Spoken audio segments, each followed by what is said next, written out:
So welcome back.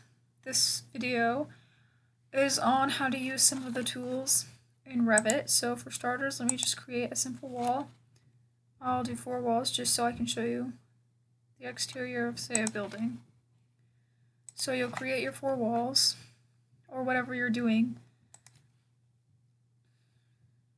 And then once that's done, you hit modify, and you can go to the modify tab, and I'm going to show you how to use the split tool and then the split with gap tool.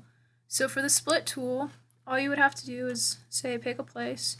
So say I want to go in 20 feet, so I'd 20 feet in, and then I'd split it. And you notice there's a little tick mark. You can do that pretty much on all of them, so I'll go in 20 feet on all of the sides just to show you what I'm doing. Actually, I only go in on, I'll go in on all of them. So I'll go up 20 feet, and then I will go 20 feet this way also.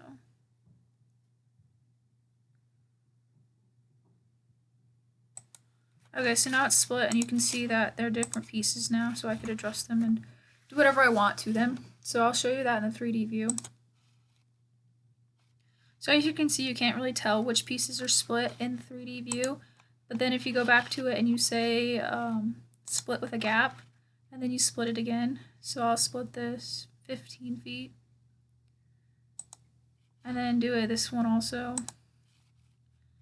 and this one, and this one.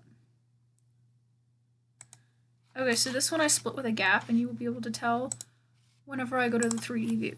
So as you can see now, there's a gap, and you can tell where each piece is.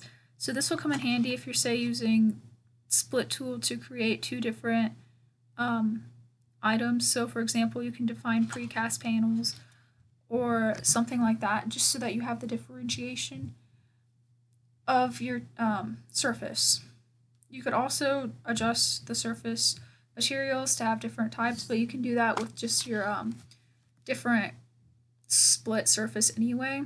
Just here you'll have a definition where the materials are supposed to be different and split.